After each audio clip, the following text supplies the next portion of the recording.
Ambassador Maya Washington felt her stomach drop as the transport shuttle's artificial gravity shifted. Through the small porthole, she could see Harmony Station growing larger against the swirling orange and yellow clouds of the gas giant below. The station looked like a giant metal flower floating in space, with 5 arms stretching out from a central hub.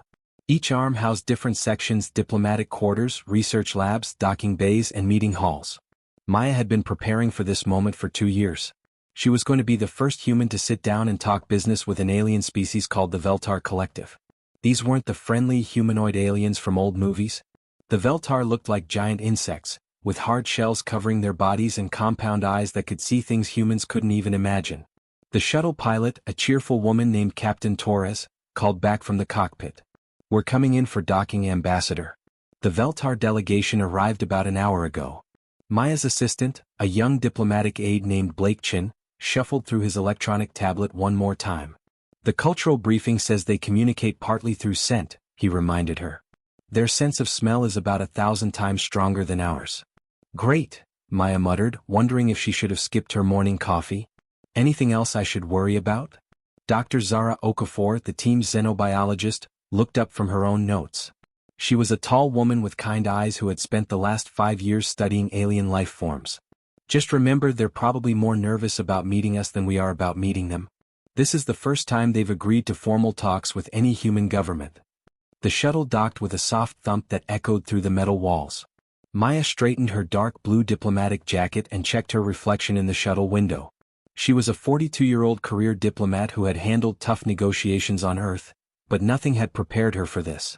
The airlock hissed open, and they stepped into Harmony Station's main corridor.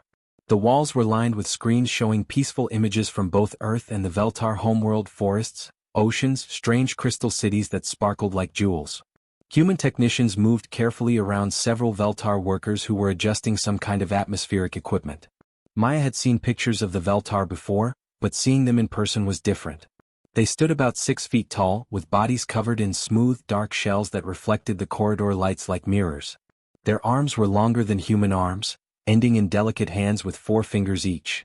But it was their eyes that caught her attention, large, multifaceted compound eyes that seemed to look in all directions at once. "This way to Conference Room Alpha," Blake said, consulting his tablet. "The formal ceremony begins in 10 minutes. They walked through the station's central hub, a large circular room with a transparent ceiling that offered a stunning view of space above and the gas giant below. Several Veltar moved quietly along the walls, their movements graceful and precise. Conference Room Alpha was designed to accommodate both species. The lighting could be adjusted for different types of vision, and the air circulation system could handle various atmospheric preferences. Maya took her position at one end of the long, curved table while the Veltar delegation arranged themselves at the other end. 6 adult Veltar stood in perfect formation, their shells gleaming under the room's soft lights. The one in the center, slightly larger than the others, stepped forward. His voice came through the universal translator as a calm, measured tone. "I am Sector Prime Velshan of the Northern Collective. We welcome you to this historic meeting."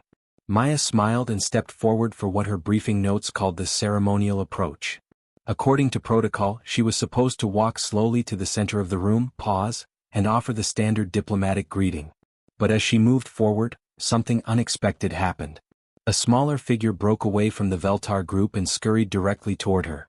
This one was clearly younger, about the size of a human 10-year-old, with a shell that hadn't yet developed the deep colors of the adults. Its compound eyes were brighter, more curious. The adult Veltar immediately began making sharp clicking sounds, which the translator struggled to process. Maya caught fragments: "return to position," "inappropriate," "protocol violation." But the young Veltar had already reached her. It tilted its head upward, its antennae thin, flexible appendages above its eyes twitching rapidly as it seemed to sniff the air around her. "Why do you smell like that?"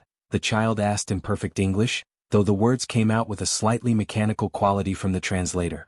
The room went completely silent. Maya could hear the soft hum of the station's life support systems and the distant rumble of the gas giant's storms below.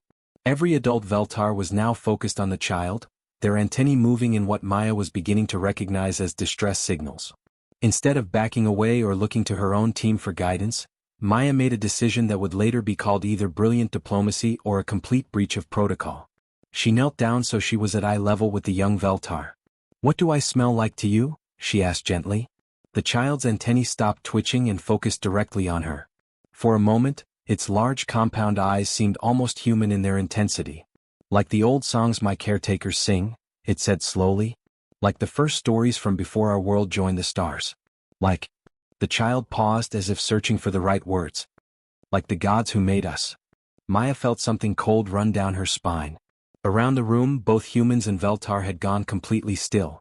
Dr. Okafor was frantically taking notes, while Blake's tablet slipped from his suddenly nerveless fingers. Sector Prime Velshan moved quickly forward, gently but firmly guiding the child back to the Veltar side of the room. When he turned back to Maya, she could see something in his posture that hadn't been there before, not exactly fear but a kind of careful respect. "Please forgive young Kilera's interruption, Ambassador Washington," he said formally. "The scent processing abilities of our juveniles are still developing and can lead to unpredictable responses." Maya stood slowly, her mind racing. In all their months of preparation, no one had mentioned that humans had any kind of distinctive smell to the Veltar, let alone one that reminded them of ancient stories about gods. "No apology necessary, Sector Prime," she replied, trying to keep her voice steady. "Actually, I'm quite interested in learning more about Veltar sensory capabilities. Perhaps we could include that in our cultural exchange discussions." She glanced at Dr. Okafor, who was already staring back at her with wide eyes. The xenobiologist was clearly thinking the same thing Maya was.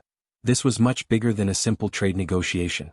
The formal ceremony continued according to protocol, with both sides exchanging prepared statements about cooperation and mutual benefit. But Maya's attention kept drifting back to the young Veltar, who was now standing quietly with the adults but whose bright eyes never left her face. As the session concluded and both delegations agreed to reconvene the following day for detailed discussions, Maya made a mental note to have a very long conversation with Dr. Okafor about human biochemistry. Because if a Veltar child thought humans smelled like gods, there was definitely more to this story than anyone had realized. Dr. Zara Okafor had not slept all night. Her laboratory aboard Harmony Station looked like a tornado had hit it. Chemical analyzers hummed and beeped, holographic displays showed spinning molecular structures, and coffee cups sat forgotten on every available surface. She had been running tests on human sense samples for 12 straight hours, and what she found made no sense at all. Maya Washington walked into the lab the next morning, followed by Blake Chin, who carried a tray of fresh breakfast from the station's cafeteria. The smell of scrambled eggs and bacon mixed strangely with the sterile air of the laboratory. "Zara, you look terrible," Maya said, handing her friend a cup of hot coffee. "Please tell me you found something useful in all this chaos." Dr. Okafor pushed her glasses up her nose and gestured toward the main display screen. "Maya, sit down. What I'm about to show you is going to sound completely crazy." The holographic display lit up with what looked like a three-dimensional constellation of colorful dots, each one labeled with complex chemical names. The structure rotated slowly, showing hundreds of different compounds connected by glowing lines. "This is the complete human sense signature as detected by Veltar sensors," Zara explained. "We're looking at over 300 different organic compounds that every human carries in their skin, breath, and general body chemistry." Blake nearly choked on his orange juice. 300? That seems like a lot. "It's not just a lot, Blake. It's impossible." Zara manipulated the display, bringing up comparison charts. "Look at this. Most mammalian species on Earth carry between 15 and 30 distinct scent compounds. Even our closest relatives, chimpanzees, only have about 55 distinct markers." Maya studied the swirling display of molecules. Each compound was color-coded and rotating slowly, showing its three-dimensional structure. "So humans are different from other Earth animals? That could just be evolution, right?" "That's what I thought at first," Zara said, pulling up another screen. "But then I started running comparisons with the alien species we've encountered so far. The Andromedans have 32 distinct compounds. The Centauri Federation species average around 40. Even the Veltar, with their incredibly advanced sense of smell, only carry 68 different chemical markers." She paused dramatically. "Humans have 312. Blake was frantically taking notes on his tablet. "But if we have so many different chemicals in our bodies, why aren't we sick all the time? Shouldn't that cause problems?" "Exactly," Zara exclaimed, pointing at him. "From a biological standpoint, maintaining this many different chemical compounds should be impossible. Each one requires specific metabolic pathways to produce and maintain. Having too many should cause massive system failures, cancers, organ damage, immune system breakdowns. But somehow, not only do humans survive with this chemical complexity, we actually thrive because of it. Maya was beginning to see where this was heading. You think this explains why humans adapt so well to new environments? Think about it, Zara said, excitement growing in her voice. Humans can eat almost anything organic and extract nutrition from it. We can adapt to extreme climates faster than any other species we know. We can even survive in artificial environments like space stations and underwater habitats. Most alien species need very specific conditions to thrive, but humans? We just adapt. She pulled up another display showing metabolic charts. These 300 chemical compounds aren't random, Maya. They're like a biological toolkit. Each one serves specific functions. Some help process different types of foods, others regulate responses to temperature changes, still others help our immune systems recognize and fight new threats. Blake looked up from his notes. So you're saying humans are basically biological Swiss Army knives? More than that, Zara replied. I've been cross-referencing our compounds with the Galactic database of known chemicals. Maya, 37 of our chemical markers don't exist anywhere else in documented space. They're completely unique to humans. A chill ran down Maya's spine. Unique how? These compounds aren't found in any other species, on any other planet, in any other biological system that we've studied. They exist only in human biochemistry. Zara's voice dropped to almost a whisper. It's like someone designed them specifically for us. Maya sat down heavily in one of the lab chairs. You're talking about genetic engineering? I'm talking about genetic engineering so advanced it makes our current technology look like stone tools, Zara confirmed. But here's the really weird part. I've been reviewing all our first contact reports with other species. The patterns are there, we just never noticed them before. She brought up a series of diplomatic files on her screen. The Andromedans described humans as having an unsettling familiar scent in their initial reports. The Rigel Collective noted that human chemical signatures triggered what they called ancestral recognition responses in their population. The Centauri Federation's xenobiologists reported that several of their member species experienced deep memory activation when exposed to human scent. Blake had stopped eating entirely. What does that mean exactly? Genetic memory, Maya said quietly, understanding hitting her like a physical blow. They're having instinctual responses to human scent that are buried so deep in their DNA they don't consciously remember what causes them. Exactly, Zara nodded. And there's more.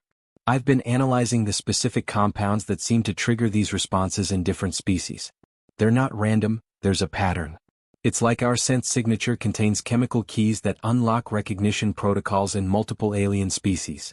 Maya stood up and walked to the laboratory's viewport, looking out at the gas giant's swirling storms. So you're telling me that multiple alien civilizations have unconscious genetic programming to recognize and respond to human scent, but none of them know why? And yesterday, Blake added, a Veltar child said we smell like gods. Zara was already pulling up her next set of data. That's why I've requested access to Earth's deep geological archives. If someone or something modified human genetics this extensively, there should be evidence in our planet's history. Fossil records, geological anomalies, anything that might explain how humans developed these impossible chemical signatures. Maya turned back to her friends. How long until we get that data? The transmission from Earth should arrive in about 6 hours, Zara replied. But Maya, I have to ask, what are we going to do if we find proof that humans aren't naturally evolved? The question hung in the air like a challenge.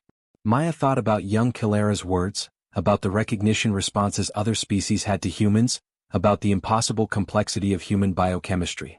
First we find out the truth, she said finally. Then we figure out what it means for humanity's place in the galaxy. Blake was already moving toward the communications console. I should contact the other human diplomatic missions. If other species are having recognition responses to humans, our ambassadors need to know what they might be dealing with. As Maya watched her team spring into action, she couldn't shake the feeling that they were about to uncover something that would change everything humans thought they knew about themselves. And somehow she suspected that young Kilera already knew more about the truth than any of the adults in the room. Outside the viewport, the gas giant storms continued their eternal dance, keeping secrets that might be older than human civilization itself. The data transmission from Earth arrived like a digital avalanche. Dr. Zara Okafor's laboratory computers worked for 3 straight hours just to download and process the massive files sent from the deepest research archives on their home planet. When the download finally completed, Zara felt her hands shaking as she opened the first folder. Maya, Blake, drop everything and get in here now, she called through the station's communication system, her voice tight with excitement and something that might have been fear. Ambassador Maya Washington was in the middle of reviewing trade proposals when she got the call. She abandoned her paperwork and ran through the corridors of Harmony Station, Blake chin close behind her. They found Zara standing in front of her main display screen, staring at something that looked like nothing either of them had ever seen before. The image showed microscopic structures that seemed to dance between organic curves and geometric precision.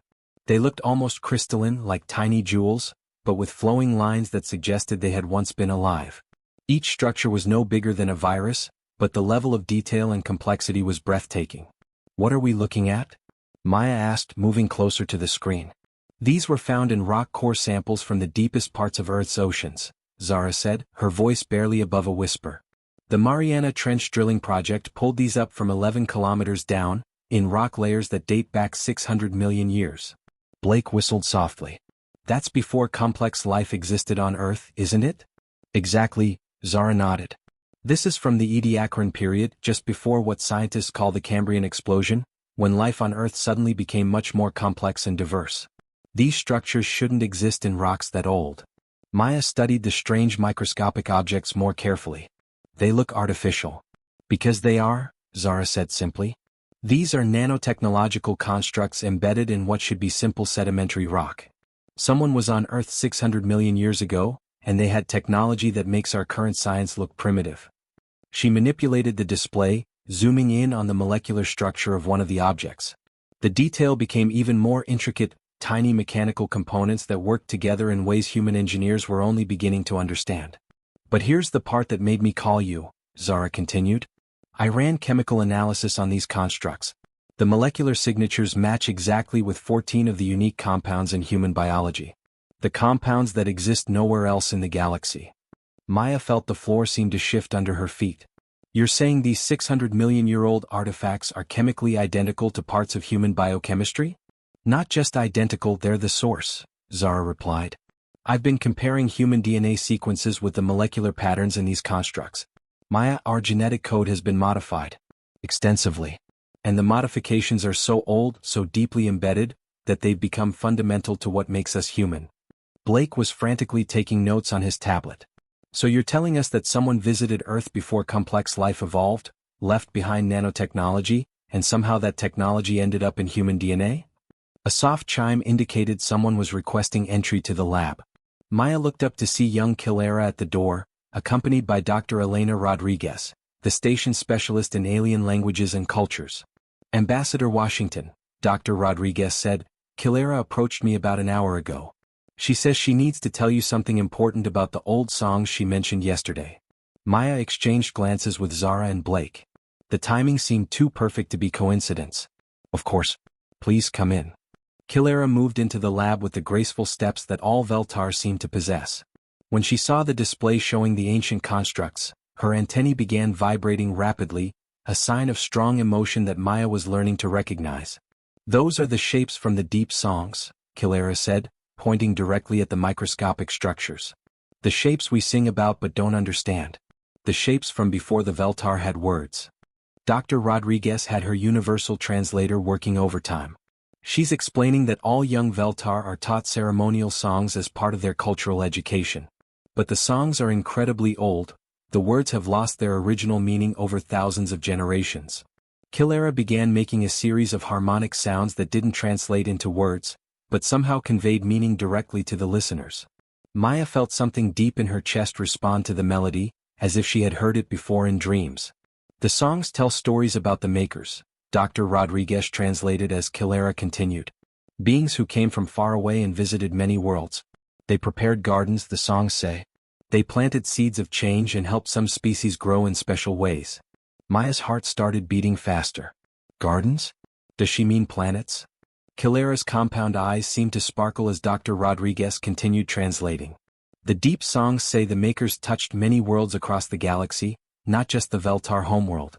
They selected certain species and gave them gifts, better minds, stronger bodies, the ability to work together and reach for the stars. She paused, looking directly at Maya.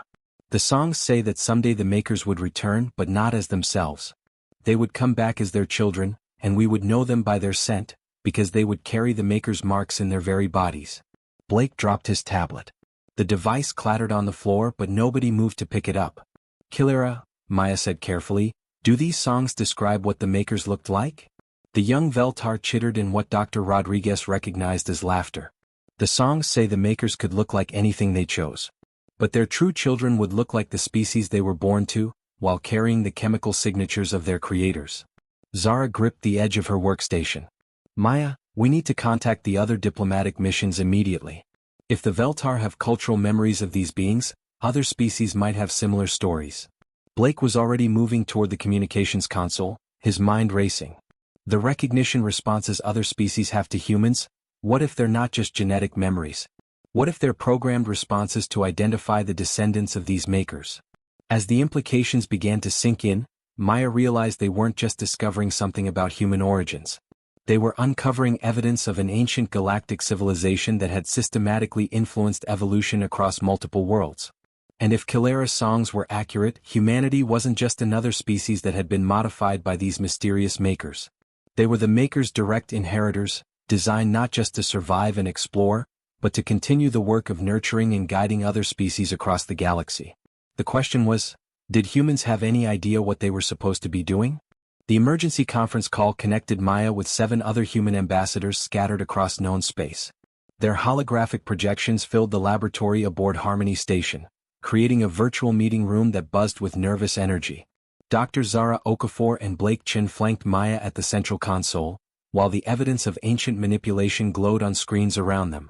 Ambassador Johnson, you mentioned the Centauri Federation has similar stories? Maya prompted, looking at the projection of a middle-aged man stationed near Alpha Centauri. Ambassador David Johnson leaned forward, his face grim. Maya, after receiving your data packet, I spent all night with their cultural historians. They don't just have stories, they have detailed historical records of what they call the architects. According to their archives, these beings visited the Centauri homeworld approximately 4 million years ago and directly influenced their evolutionary development. Ambassador Rita Vasquez from the Vega system added urgently, the Andromedans have something even more concrete. There are ruins on their homeworld that don't match any known Andromedan architecture. Geometric patterns carved into stone that predate their civilization by millions of years. Maya, I sent photographs to Dr. Okafor, the patterns are identical to your microscopic structures. Same situation here, reported Ambassador Kevin Williams from the Rigel sector. The collective's archaeologists have been finding what they call guide marks in their deepest excavations for decades. Molecular signatures embedded in ancient rock that influenced their species toward greater intelligence and cooperation. They've been studying them for centuries trying to understand their origin. Maya felt a chill run down her spine. So we're looking at evidence of beings who systematically visited multiple worlds across the galaxy and modified the evolution of different species. Including humans, Zara added quietly, her voice carrying the weight of their discovery. Ambassador Crystal Brooks from the Outer Rim Station spoke up, her projection flickering slightly due to the distance. There's something else you need to know, Maya. I've been discreetly checking with our intelligence networks. Several alien species have classified protocols specifically for dealing with humans. Not hostile protocols, more like reverence protocols. Explain that, Maya said, though she suspected she already knew where this was heading. The Rigel Collective has standing military orders never to engage humans in direct conflict, even in self-defense scenarios. The Centauri Federation's first contact procedures include special ceremonial elements that are only used when dealing with humans. The Andromedans have cultural laws that make it taboo to refuse aid to any human who requests it. Blake whistled softly.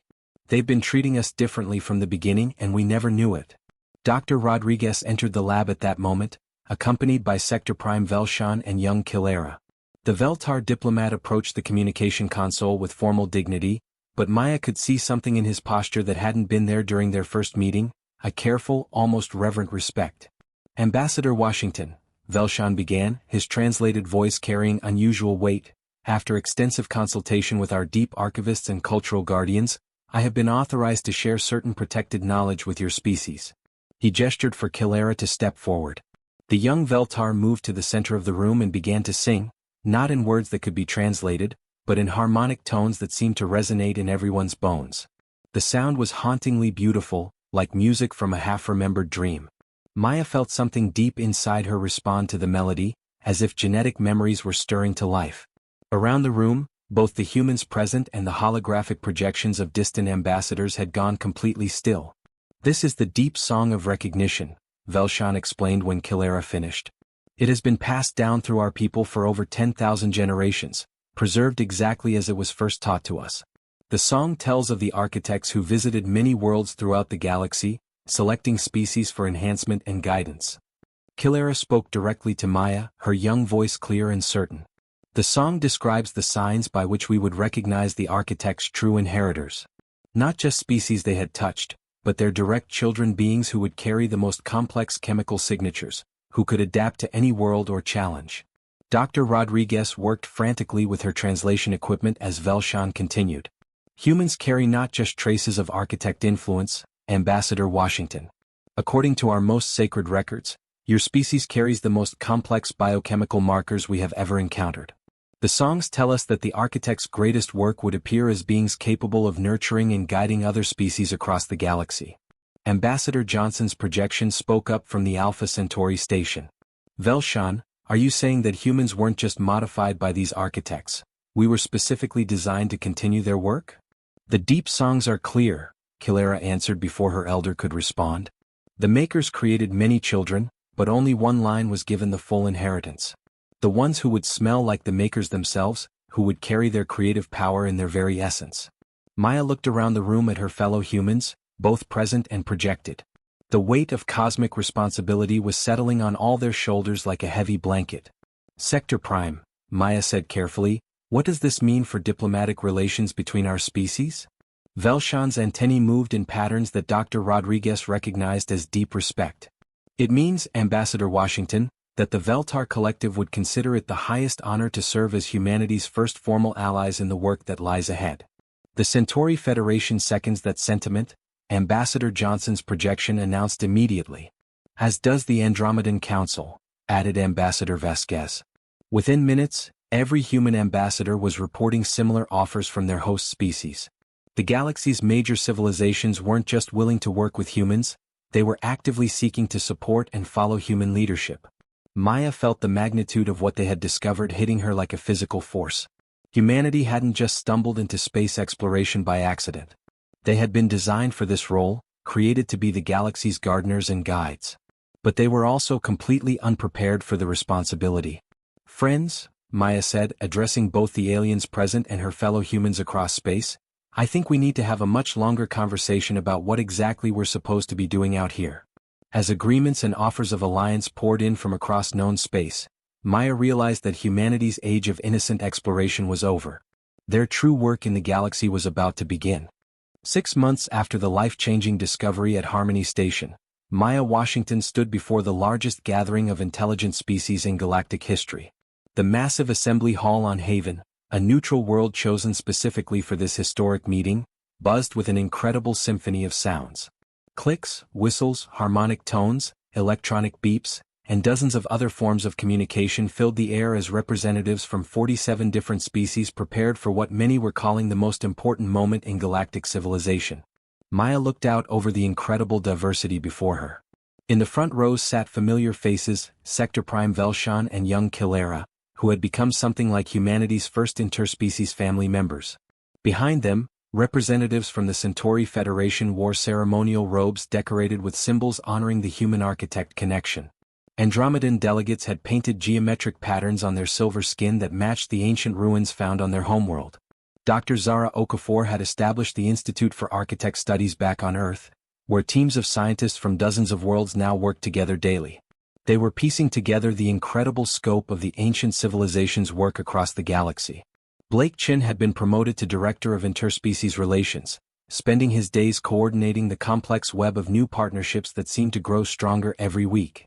"Friends, colleagues, and family," Maya began, her words instantly translated into 47 different communication methods by the most advanced translation system ever built. "We stand together at a moment our ancestors could never have imagined." The discovery of humanity's architect heritage had sent shockwaves through the galaxy, but not the kind anyone had initially feared. Instead of resentment or suspicion, species after species had come forward with their own stories, their own buried memories, their own archaeological evidence of ancient intervention in their development. The architects left us more than genetic modifications and technological breadcrumbs, Maya continued, gesturing to the holographic display behind her that showed the galactic map with highlighted systems where architect influence had been confirmed. They left us each other. Every species in this room carries within their biology, their culture, or their deepest memories some trace of their guidance. A soft harmonic hum rose from the Veltar section, their way of showing agreement and appreciation. Other species joined in with their own versions of approval, creating a beautiful, chaotic symphony of unity. Ambassador Rita Vasquez spoke from the human delegation area. Our research teams have confirmed what many of us suspected. The architects didn't just randomly modify individual species. They created what we can only call a galactic ecosystem, species with complementary abilities, compatible communication patterns, and built-in cooperative instincts. Young Kilera stood up, her clear voice carrying easily through the hall's perfect acoustics. The deep songs say the makers planted gardens on many worlds, but the greatest garden was supposed to be all the worlds together. All the species working as one big family. A wave of harmonic agreement swept through the assembly, the galactic equivalent of thunderous applause. Maya felt a deep sense of rightness as she looked out at the gathered representatives. The architects may be gone, but their work continues through us. Every challenge we face becomes manageable when we face it together. Climate restoration, technological development, exploration of unknown regions, protection of younger civilizations, all of it becomes possible when we combine our unique abilities. The months since the revelation had been a whirlwind of discovery and cooperation. Human agricultural techniques were helping the Andromedans restore damaged ecosystems on 3 of their colony worlds. Veltar sensory technology was revolutionizing human medical diagnostics.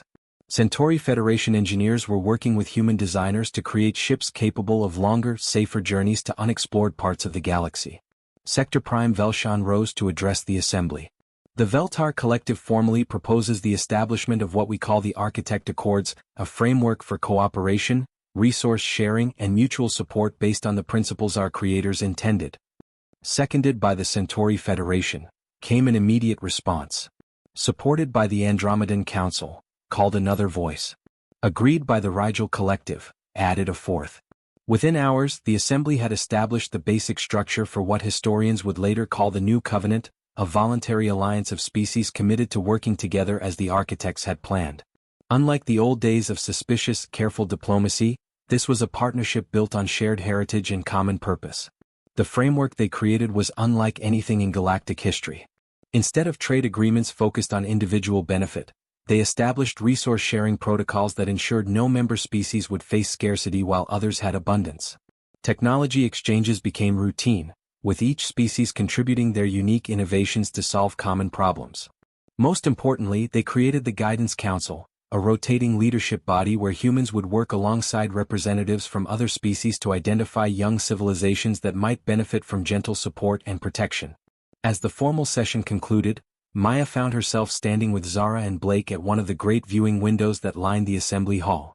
Outside, ships from dozens of worlds moved through Haven's orbital traffic patterns, carrying supplies, scientists, and families who were building new lives in this unprecedented age of cooperation. "Do you think they'd be proud of us?"